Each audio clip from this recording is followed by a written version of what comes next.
Welcome to today's Explainer. We're unpacking a really fascinating and honestly, a deeply cautionary tale today. We're going to examine a text that claims to channel the legendary history of the Mu civilization. The society said to have completely vanished beneath the waves millennia ago. But look, we aren't just hashing out ancient myths here. We're zeroing in on Chapter 9 of this text today, which deliberately pivots from the ancient past to deliver some pretty profound warnings for our modern world. So, get comfortable and let's just dive right into this.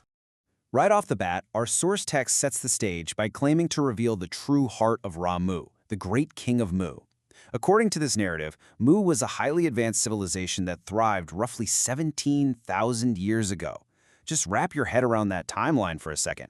But the core premise of the book is that Mu wasn't just technologically advanced. It was a society where profound spiritual mystery and high-level science were completely fused together. They existed in total, absolute harmony. Which brings us to the central, kind of haunting question of our explainer today. If Mu was at the absolute peak of both technological and spiritual development, how did it just completely vanish? The source material argues that a society doesn't just sink into the ocean by pure chance. Instead, the text asks us to consider, can a highly advanced civilization literally destroy itself from the inside out? Because to understand how they fell, we first have to understand exactly how they lived. Let's look at Section 1.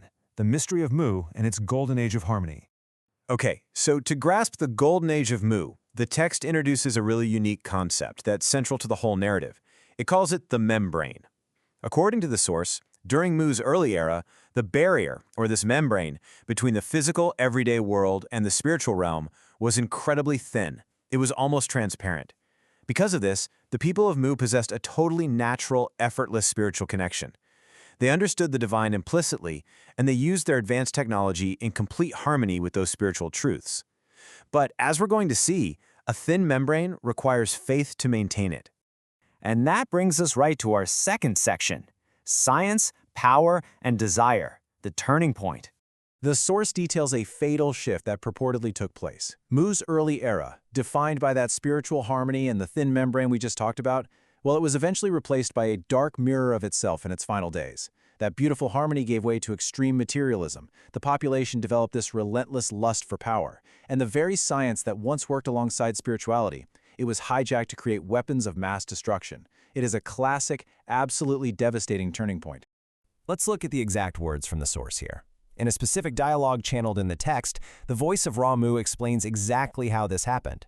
He notes that as people began to fight more, the foundational faith of the society began to thin out. And as that faith faded away, all those spiritual elements were slowly replaced by worldly, material obsessions. Science stopped being a tool for universal good. Instead, it became a tool to satisfy what the text specifically calls desire and the lust for power. The crucial point is captured perfectly in this assertion from the text. Science became a tool to serve desire and the lust for power, leading to mass destruction weapons that strangled them. The source is incredibly specific here, guys. The downfall of Mu wasn't just some random natural disaster. It was a direct consequence of their own arrogance. People began to use science to enslave others. They developed terrifying weapons, akin to what we'd call nuclear arms today. And ultimately, their greed and reliance on these destructive technologies literally strangled their civilization. They quite literally engineered their own demise. This leads us right into the most pivotal part of the text and our third section, warnings for modern civilization, the mirror.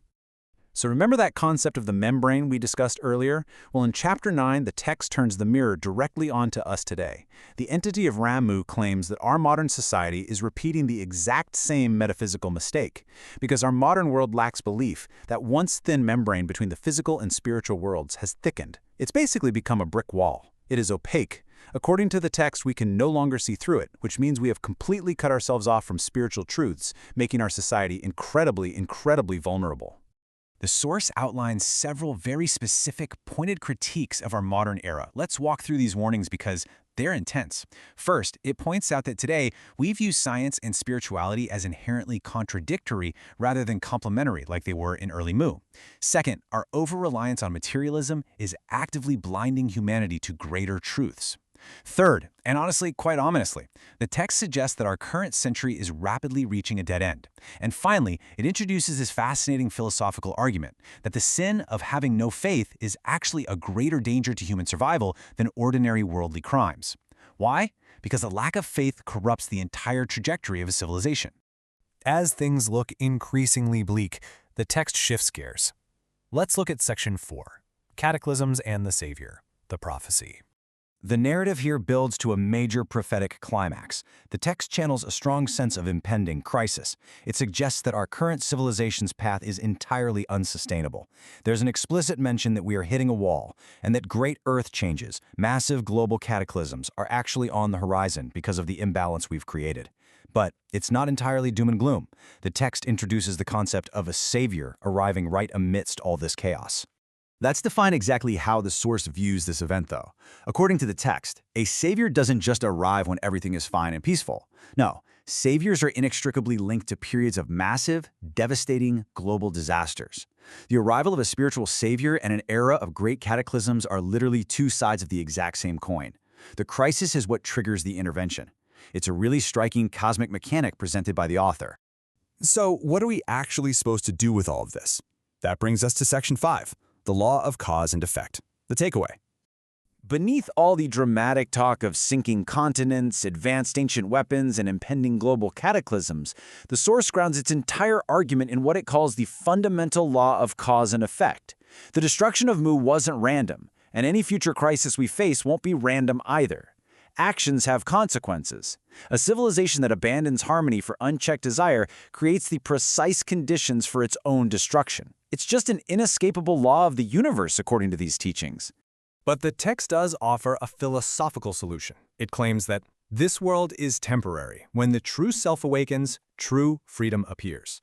The ultimate takeaway from the tragedy of Manu is to break free from this obsession with materialism. By recognizing that the physical world is really just a temporary stage, and by awakening to a deeper spiritual reality, or the true self as they call it, a society can theoretically step off that destructive path and find actual, lasting freedom. We've explored the Golden Age, the tragic fall of Mu, and the profound warnings from Chapter 9 that the source text lays out for us today. The parallels the book draws between the reliance on science and power and our own modern trajectory are absolutely thought-provoking. Which leaves us with one final, kind of haunting question to reflect on. If history truly does repeat itself, as the law of cause and effect suggests, what future is our modern society currently writing? Think about that as you go about your day. Thank you so much for joining me for this explainer, and I absolutely can't wait to dive into our next topic with you. Keep learning.